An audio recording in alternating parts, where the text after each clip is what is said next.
వరంగల్ ఖమ్మం నల్గొండ ఉపాధ్యాయ ఎమ్మెల్సీ ఎన్నికల్లో మొదటి ప్రాధాన్యత ఓటు వేసి గెలిపించాలని మాజీ ఎమ్మెల్సీ ప్రస్తుత ఎమ్మెల్సీ ఎన్నికల బరిలో ఉన్న పూల రవీందర్ కోరారు. ఉపాధ్యాయులు ఎదుర్కొంటున్న సమస్యలపై నిరంతరం పోరాటం చేస్తానని తెలిపారు. గతంలో ఎమ్మెల్సీగా ఉన్నప్పుడు పదోన్నతులతో పాటు ఇతర ఉపాధ్యాయుల సమస్యలపై ప్రభుత్వాలను ప్రశ్నించి పరిష్కరించే విధంగా కృషి చేశానని తెలిపారు. మరోసారి తనను గెలిపిస్తే ఉపాధ్యాయుల సమస్యల పరిష్కారం కోసం పాటుపడతానంటున్న వరంగల్ ఖమ్మం నల్గొండ ఉపాధ్యాయ ఎమ్మెల్సీ ఇండిపెండెంట్ అభ్యర్థి పూల రవీందర్ తో మా నల్గొండ ప్రతినిధి Janaiah face to face. Warangal Khammam Nalgonda ఉపాధ్యాయ ఎమ్మెల్సీ ఎన్నికల ప్రచారం జోరుగా సాగుతుంది.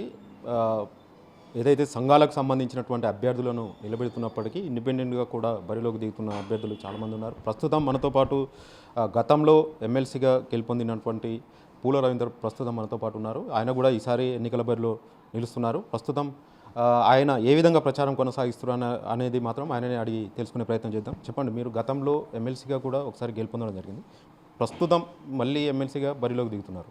ఎలా ఉంది ప్రచారం? జీటీవీ మిత్రులకు నమస్కారం. మరి ఫిబ్రవరి 27వ తేదీ జరగబోయే వరంగల్ ఖమ్మం నల్గొండ టీచర్ ఎమ్మెల్సీ నియోజకవర్గం నుండి నేను బరిలో ఉన్నాను.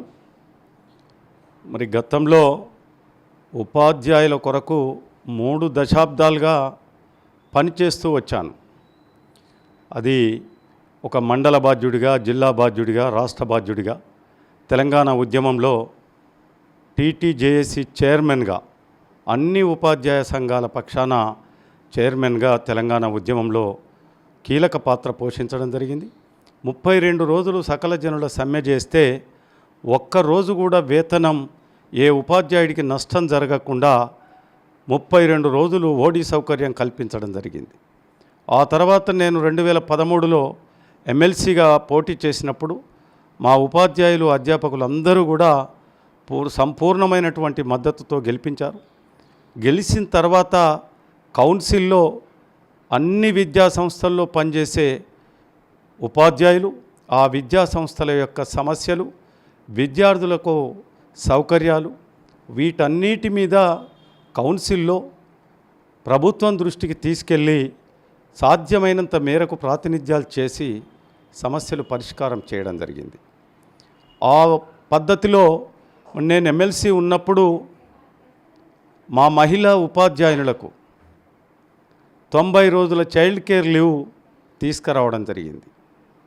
ఇప్పుడు ఇంకొక మాట చెప్తున్నా, మా ఆడపడుచులందరికీ 90 రోజుల child care leave me service మొత్తంలో వాడుకునే విధంగా ఉత్తర్వులు తెప్పించేటటువంటి ప్రయత్నం చేస్తూ ఉన్నాను. అట్లాగే ఈ రాష్ట్రంలో ఉన్నటువంటి 10,000 గ్రేడ్ 2 పండిట్లు, పీఈటీలు, స్కూల్ అసిస్టెంట్లుగా, ఫిజికల్ డైరెక్టర్లుగా ఒకే ఒక్క జీవోతో 10,000 పోస్టులను అప్గ్రేడ్ చేయించడం జరిగింది. దాంతో ఇటీవల జరిగిన పదోన్నతుల్లో వేలాదిగా మా గ్రేడ్ 2 పండిట్లు, పీఈటీలు, ఫిజికల్ డైరెక్టర్గా, స్కూల్ అసిస్టెంట్లుగా పదోన్నతులు పొందారు.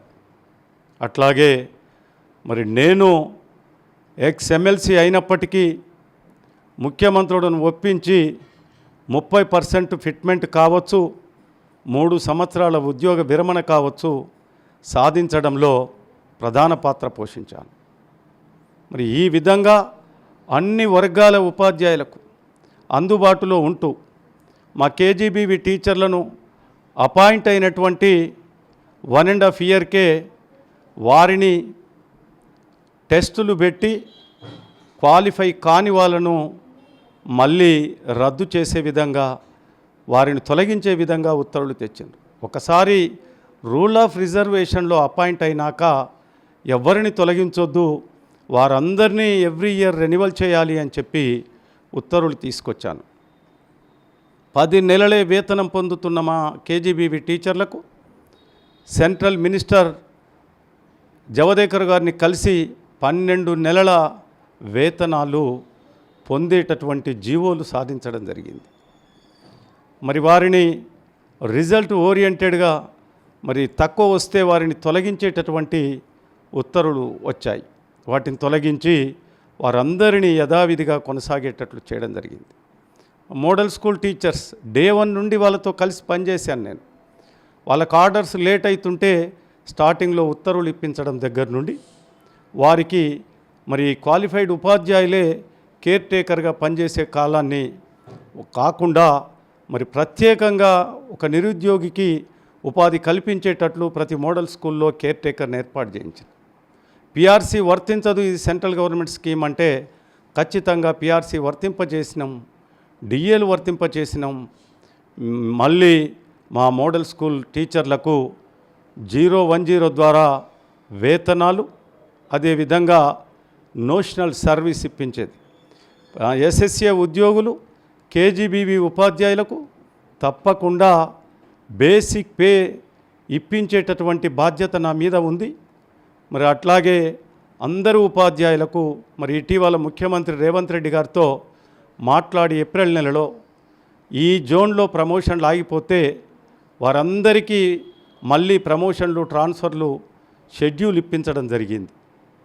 సర్వీస్ రూల్స్ మీద మాణిక్రాజ్ కన్నన్ గారికి ముఖ్యమంత్రి నేరుగా ఫోన్ చేసి మాట్లాడి సర్వీస్ రూల్స్ రూపొందించండి, ఈ రాష్ట్రంలో ఖాళీగా ఉన్నటువంటి ఎంఈఓలు, డిప్టీఓలు, డైట్ లెక్చరర్లు వీటన్నిటిని భర్తీ చేయండి అని చెప్పి తెలియచేయడం జరిగింది. ఇవి సాధించే దిశలో నేను ముందుకు వెళ్తా ఉన్నాను. మరి గతంలో నాకు అనుభవం ఉంది.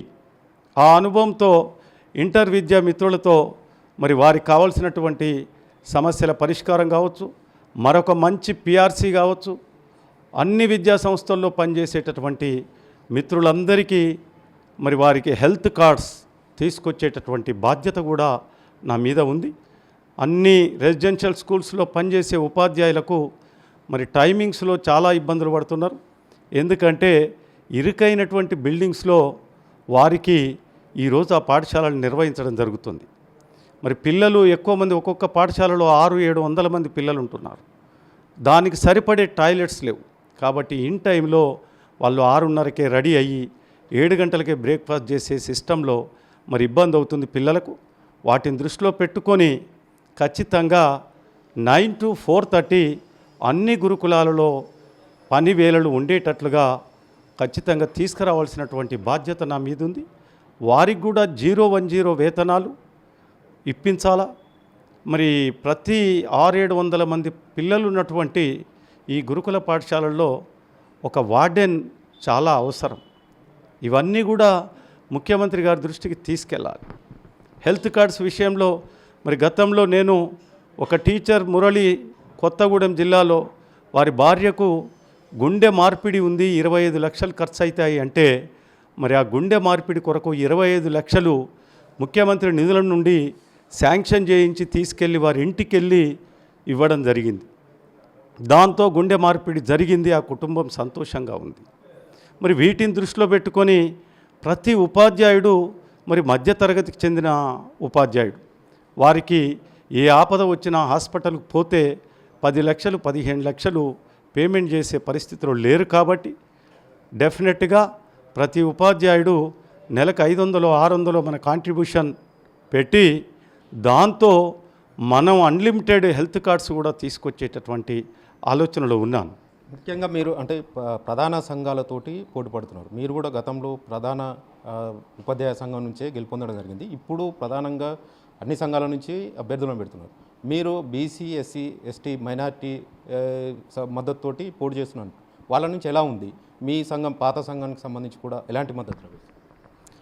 ఇప్పుడు గతంలో నాకు మ్యాండేట్ ఇచ్చి ఆ తర్వాత వెనకాలే ఉండి బ్యాక్ స్టాబింగ్ చేసి మరి నష్టం చేసి మోసం చేసినటువంటి విషయం ఇక్కడ మా ఉపాధ్యాయ మిత్రులందరికీ తెలిసిందే. ఈసారి మరి నమ్మించి మొదటికే మోసం చేయడం, మ్యాండేటే ఇవ్వకుండా మోసం చేసినటువంటి విషయం మా ఉపాధ్యాయులందరికీ తెలుసు. దాంతో ఎస్సీ, ఎస్టీ, బీసీ, మైనార్టీ, బహుజన మా ఉపాధ్యాయ మిత్రులందరూ ఈ పరిస్థితుల్లో మీరు ఖచ్చితంగా పోటీకి రావాలి, నిలబడాలి మా అందరి పక్షాన అని చెప్పి వాళ్ళందరి కోరిక మేరకు, వాళ్ళందరి ఒత్తిడి మేరకు మరి జాక్టో, అదేవిధంగా 32 సంఘాల మద్దతు, అన్ని గురుకులాలు, అదేవిధంగా ఇంటర్జాక్, డిగ్రీ 2 సంఘాలు, టీటీఏ, ఏటీఏ, టీడబ్ల్యూటీయు, ఇట్లా బీటీఎఫ్, బీసీటీయు, బీసీటీఏ, ఎస్టీయు మిత్రుల చైర్మన్గా మరి జాక్టో ఇన్ని సంఘాల మద్దతుతో మరి ముందుకొచ్చి మీరు కలిసి పనిచేసిన గతంలో ఉద్యమంలో కావచ్చు, సమస్యల విషయంలో కావచ్చు. కాబట్టి మీలాంటి వ్యక్తి మరి ఒక బీసీ బిడ్డ మీరుండాలి, బహుజన బిడ్డకు మేమందరం మద్దతుగా ఉంటామని చెప్పి మా బహుజన ఉపాధ్యాయులందరూ ఈరోజు వెన్నంటి ఉండి నన్ను ముందుకు నడిపిస్తున్నారు. మరి ఈ బహుజన వాదంతో మా ఉపాధ్యాయులు ప్రభుత్వ పాఠశాలల్లో చదివే పిల్లలు బహుజనులే, టీచింగ్ చేసేటటువంటి టీచర్సు బహుజనులే ఉన్నారు. కాబట్టి ఆ వర్గాలను కాపాడుకోవాల్సిన బాధ్యత, ఆ వర్గాలకు అన్ని సౌకర్యాలు కల్పించాల్సిన బాధ్యత నా మీద ఉంది. అందుకొరకు నేను బహుజన బిడ్డగా ఈరోజు బరిలో ఉన్నాను.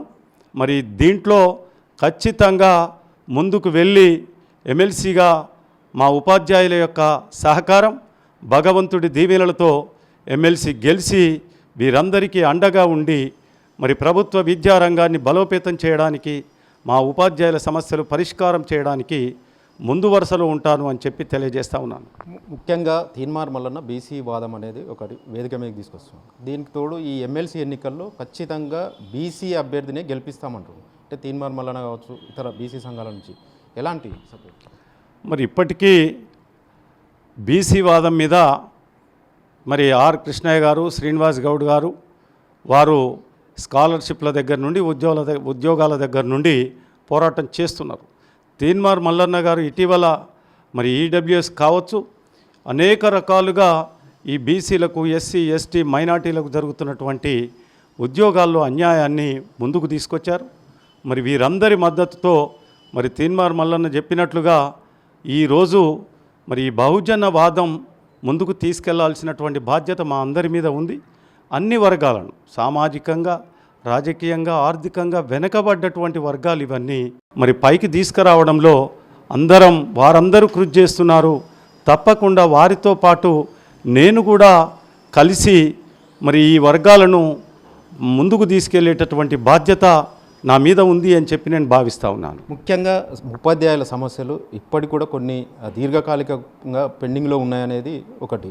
దీనికి ఎప్పుడు పరిష్కారం మీ నుంచి ఈ సమస్యలు పరిష్కారం కోసం మీ నుంచి ఎలాంటి? ఇప్పటికీ సమస్యల్లో ప్రధానమైనటువంటి ఒక సింగిల్ ఎజెండాగా సిపిఎస్ రద్దు.